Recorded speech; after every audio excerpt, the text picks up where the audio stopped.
So students, today we are going to deal with the new topic, that is the share certificate. So let's see what is share certificate. Now share certificate जो होता है वो है registered document जिसको register किया जाता है and it is issued by the company. Why company is issuing this?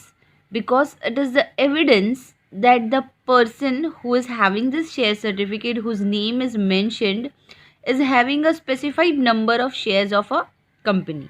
ये जो पर्सन का नाम इसमें लिखा है शेयर सर्टिफिकेट में, उसके पास इतने नंबर ऑफ शेयर्स कंपनी के है. He is the owner of these many shares. So share certificate, we say it as a prima facie evidence of title of shares. If any dispute about membership arises, अगर कोई membership को लेकर झगड़ा होता है तो share certificate जो है ना वो एक evidence के तौर पे दिया जाता है कि ये जो member है जिसके पास share certificate है, he is the registered member of the company. ठीक है ना. शेयर सर्टिफिकेट जो है इशू करते हैं उसके ऊपर याद रखना है कि कंपनी की हमेशा कॉमन सील होती है. It is a common seal of the company used instead of the name, instead of signature of the company. It is engraved, right. So एक कॉमन सील होती है कंपनी की, it act as a signature of the company. तो share certificate पे common seal ज़रूरी है.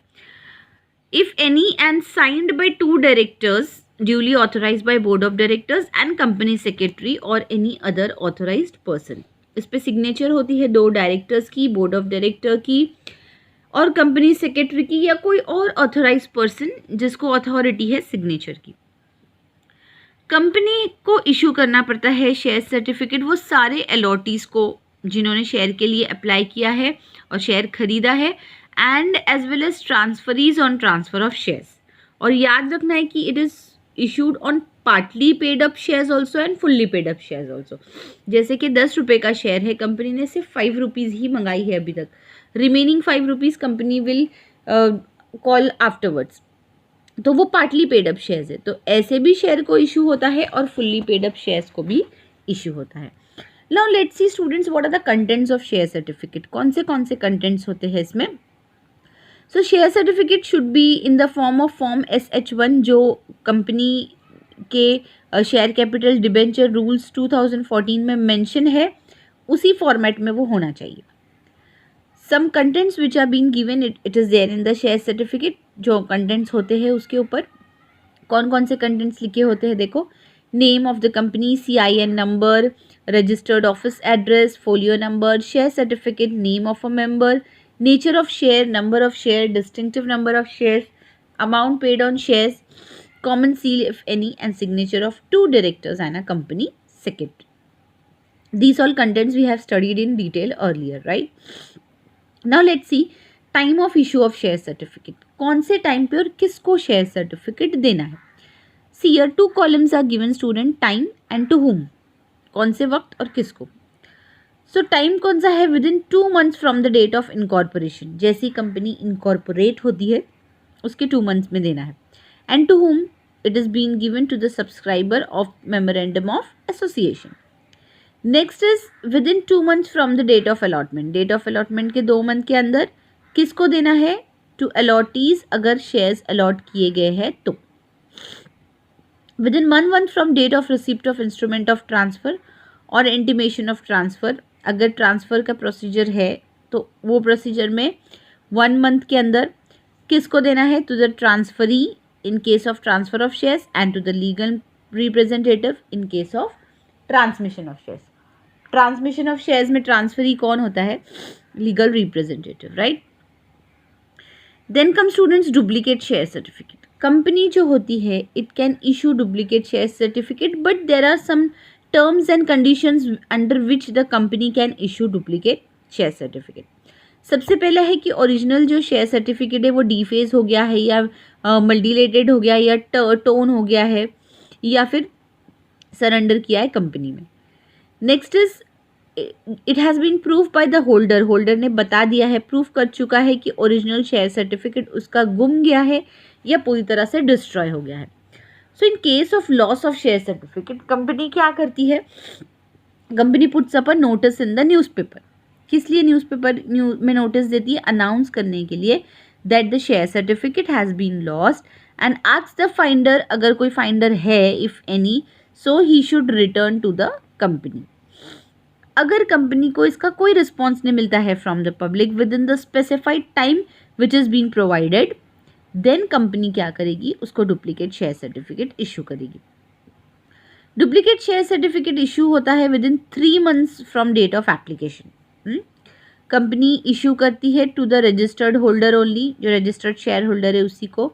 और duplicate share certificate जो होता है it should state in bold, clearly लिखा होना चाहिए बोल्ड हैंडराइटिंग में, duplicate share certificate, so that the person can recognize that it is not the original share certificate.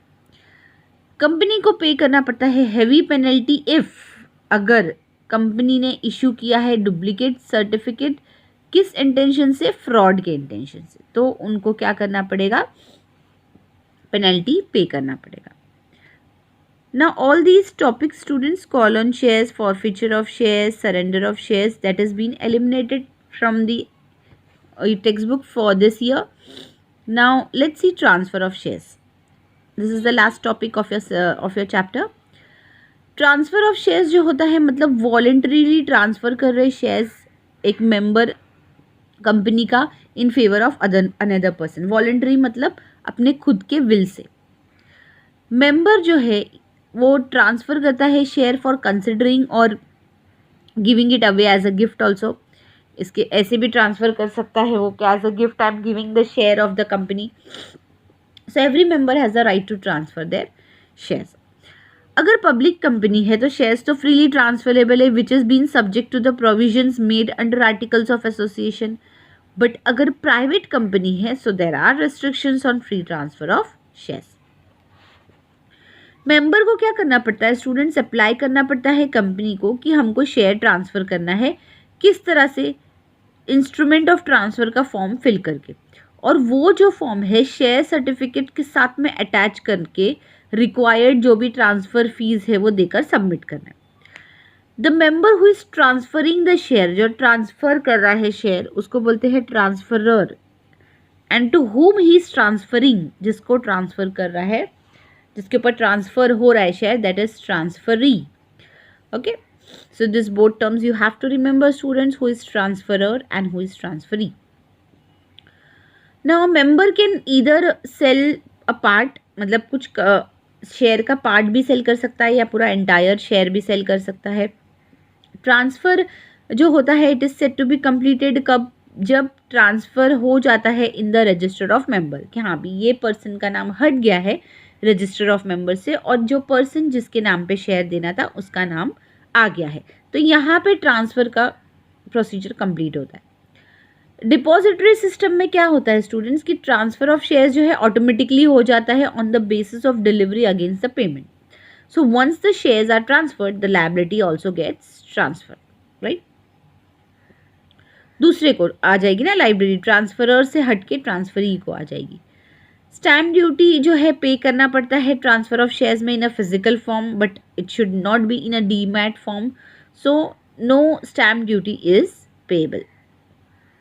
Refusal to transfer shares, board of directors को authority होती है to refuse the registration of transfer of share. एक notice देना पड़ता है for refusal giving the reason that why there is refusing transfer by board. It is to be send to the member and within how many days? Within 30 days from the date of which instrument of transfer was delivered to the company. Board जो होता है वो refuse कर सकता है for the registration of transfer under some conditions. What are the conditions? The first one is when the provision of transfer of shares as given in articles of association is not fulfilled by the member। ठीक है, articles of association में जो provision है उसको fulfil नहीं किया गया है। इंस्ट्रूमेंट ऑफ ट्रांसफ़र जो है it is not per as per the rules which is been prescribed in companies act. फिर इंस्ट्रूमेंट के साथ में शेयर सर्टिफिकेट नहीं लगाया गया है। फिर कंपनी के पास लीन ऑन शेयर्स है जो ट्रांसफ़र करने हैं। फिर अ मेंबर जो होता है it can appeal to NCLT also against the refusal of board, but there is some time period, that is the period of 30 days from the date of receipt of refusal notice. अगर notice नहीं receive हुई है, so the member can appeal within 60 days in case of private company, और अगर public company है so that days will be converted into 90 days. Okay, then is blank transfer. जब company sign करती है instrument of transfer without filling in the name of transferee, और वो transfer कर देती है ट्रांसफरी को, उनका नाम वगैरह फिल नहीं किया है और ट्रांसफर हो गया है शेयर सर्टिफिकेट के साथ में, तो उसको बोला जाता है ब्लैंक ट्रांसफर. ब्लैंक ट्रांसफर से क्या होता है, it enables very easy purchase of sales of shares, क्योंकि ब्लैंक ट्रांसफर फॉर्म जो होता है it can be sold any number of times. So the intermediate buyers need not pay stamp duty. A holder of bank transfer form, he enjoys all the right which a member has been given. Next is forced transfer. Forced transfer वो transfer है जहाँ पे signature of the transferor is forged. So company should not register such type of transfer. Then the last topic, that is the transmission of shares. जैसे transfer of shares होता है voluntarily, वैसे transmission of shares होता है bye operation of law. तो ये किस वजह से होता है, it takes place due to operation of law, that is share of the member automatically it is been transfer to another person in case of death, insolvency और insanity of a member. We have discussed very clearly what is insolvency and insanity. इसीलिए transmission जो है वो voluntary action नहीं है, it is involuntary action.